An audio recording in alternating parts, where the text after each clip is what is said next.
After getting too high on national hype with the Lions being on Hard Knocks, we'll discuss the sobering reality of the 19-9 beatdown Sunday by Pittsburgh, a franchise that seemingly sets the standard for a winning organization, even in when quote-unquote a rebuild year. Who won out in the multitude of position battles, including the number 2 quarterback spot? Because that's exactly who this player will be, a gigantic number 2 for the entire season. As well as whom among the overhyped talentless hacks at wide receiver was able to con the Ford family into paying them a paycheck for the season to fill the number 6 wide receiver spot. What exactly was Dan Campbell trying to say with his running back rotation starting Jamar Jefferson and ending with Craig Reynolds? Should we carry 4 running backs into the regular season, and why that person should be Justin Jackson? And finally, with this being the dress rehearsal for our starters, what exactly did we learn about our team? You'll want to make sure to stick around to the end of the video to find out. Now make sure to like and subscribe to the channel so that I can stop banging your mom. Roll the intro.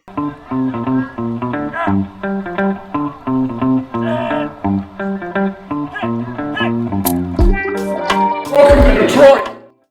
Welcome into the show, everybody. So let's dive right into it.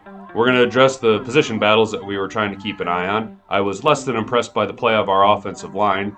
Taylor Decker seemed to embarrass himself with just foolish mental penalties.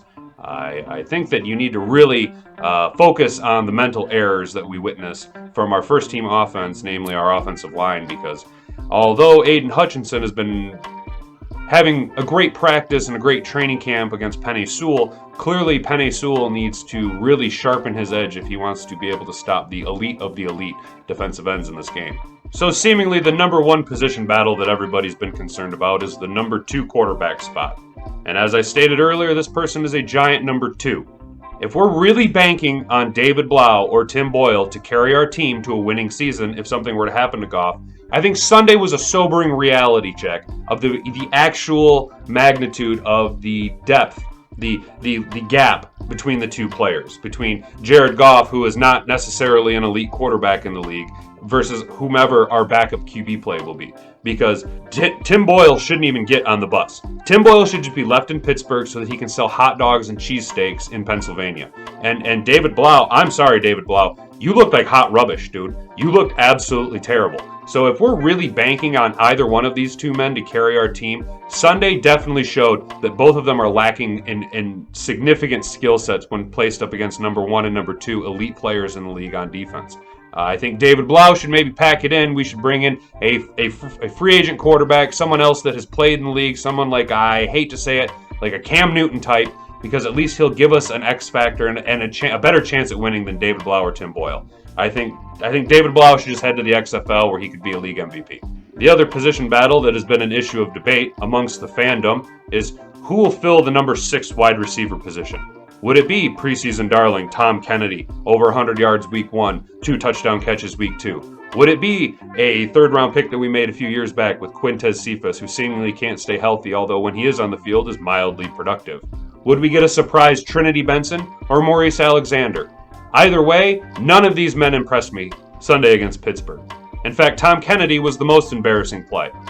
He had a touchdown catch in the corner of the end zone that we've seen him make at least twice this preseason, and he dropped it. It was absolutely embarrassing.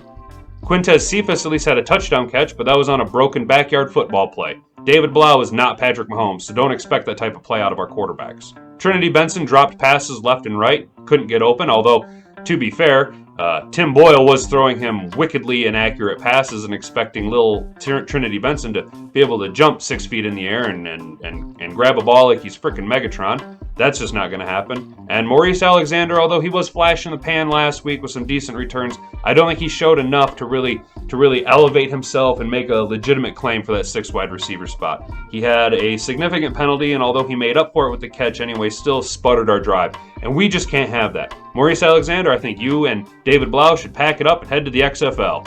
The last confusing position battle that's been a topic on everybody's mind is the running back room. Obviously, DeAndre Swift and Jamal Williams are the number 1 and number 2 backs. They will be used heavily in our offense, according to our offensive coordinator and what Dan Campbell's been saying and what we scheme to do. If our offensive line can actually get a hat on a man and not hold somebody or not line up off the line, then we might have a legitimate chance to say we're a top 15 running team in this league. However, it's incredibly important that when you utilize two backs that you need to carry probably at least two more backs in reserve. Those two men should be Craig Reynolds and Justin Jackson. Justin Jackson, when he's in space, is a dynamic runner. He's electrifying and has good field awareness. He also was able to contribute in the return game. I think Justin Jackson has solidified himself as the number 4 running back ahead of Jamar Jefferson.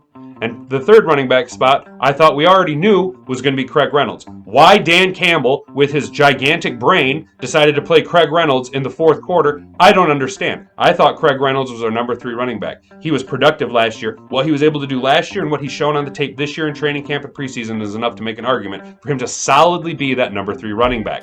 Godwin Igwebuike, I'm sorry, you're cut. There's no room for you on the team, bud. Jamar Jefferson, practice squad for you. You better learn how to run the ball better. We better have better offensive line next season because we're going to need to really open up wide lanes for someone like Jamar Jefferson to be effective. A few lesser position battles that some of us have been discussing, but I haven't really been emphasizing too much on this channel is the defensive backs. I think Mike Hughes actually looked decent and made a claim because he was productive on special teams and he was also semi-productive in coverage. Mike Hughes made an argument to possibly surpass Will Harris. Will Harris, his stock fell. He looked like trash. Corey Lucas, although he is undersized and possibly not as strong as we necessarily want, he plays with a lot of heart. I know heart isn't the most productive thing to have in the league, and this isn't high school ball. You don't go out and win with heart. You win with speed, talent, and scheming.